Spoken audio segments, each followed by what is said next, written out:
Alright folks, buckle up, because today we're diving into the BT96, a Swiss-made MP5 clone that exists because Swiss laws said no and engineers said hold my wrench. It's like a soap opera Swiss edition. I reached out to the team behind it and they were kind enough to share some details that make this story even cooler.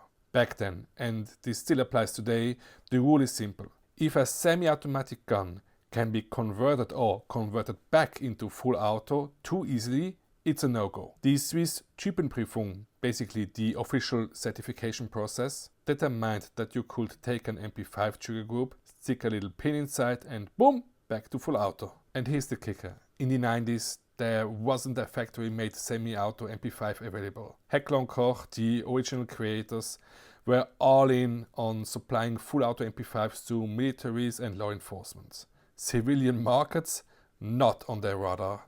So for shooters in Switzerland who wanted an MP5 style carbine, there was no real legal options.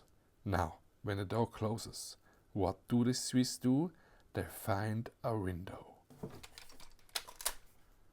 The engineers came up with a clever plan.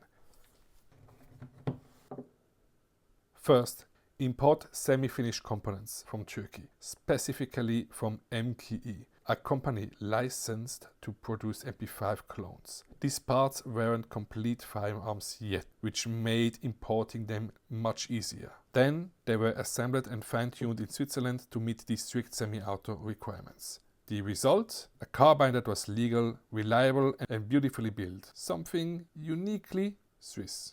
Now, this wasn't some mass production deal. Between 1996 and 2006, only about 3,300 BT96 were ever made. That's a drop in the ocean compared to the millions of MP5s floating around the world. And while the BT96 was designed primarily for the Swiss market, a small number of these carbines found their way overseas, making them an even rarer find outside Switzerland. Now, mine, let's just say it's been loved before. Second hand, third hand. Honestly, who's counting? At this point, it's probably had more previous owners than my body's Tinder dates. But hey, it runs like a dream and that's all that really matters, right? I'll be honest, when I first picked up the BT96, I wasn't expecting anything groundbreaking. I mean, a semi-auto MP5, cool, but how different could it really be? Then I took my time researching what this was all about, and oh man, it's like meeting someone at a party thinking, yeah, they're alright, and then realizing halfway through the night they're the most interesting person in the room. When it comes to the BT96, it's built using MKE components as a base, but with an entirely different final touch. The assessment process was unique, and while it still holds onto that MP5 DNA, the BT96 manages to carve out its own identity. It's a mix of proven parts and a fresh approach to how everything comes together. When comparing the MKE to Heckler & Koch, there are a few differences that stand out. MKE builds honestly reliably MP5 clones under license, but they have their own approach to finishing and fitting the parts. It's not necessarily a downgrade, just a different philosophy, with more focus on getting the job done rather than achieving perfection. So a few years back, I got my hands on my first MP5, an HK MP5 that has been imported from Denmark. After close to 30 years of service, the wear was obvious. It has been through a lot. Even so, some things were hard to miss. The finish on the HK had a more matte look, while the MKE's finish is a bit glossier, with a slight shine to it. The HK just had that clean, understated aesthetics. The HK welds were cleaner, especially here, and more precise, which you would expect from the original. Things like here on the front side, magwell fit. The HK held magazine solidly in place with no wobble at all. On the MKE, there is just this tiny bit of mag movement. Nothing major, but it's noticeable. Now here's a twist. The trigger.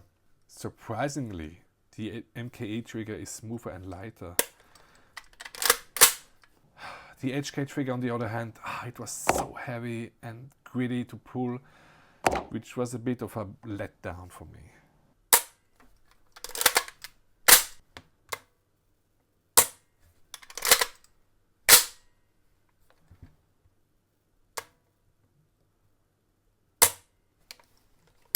Another detail I can't ignore is the charging handle. On the HK there was more waddle and play when I moved the gun around. On this MKE it feels a little bit tighter and doesn't make as much noise. Granted, that might just have been the age of the AK I had, but it's something worth mentioning. And let's not forget the shooting experience. The BT96 keeps everything people love about the MP5 platform. Reliability and that roller delayed blowback system makes it one of the smoothest semi-automatics you will ever shoot. It's like shaking hands with a cloud. Let's crack this thing open.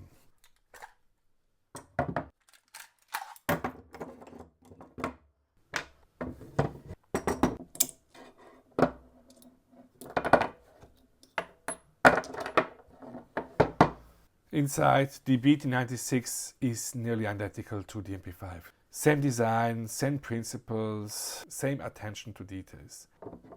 The welds are flawless, the fit is tight, everything just feels right. When you reassemble it, you will notice how smoothly everything comes together. It's subtle, but for anyone who's worked with MP5 clones before, it's a difference you can feel.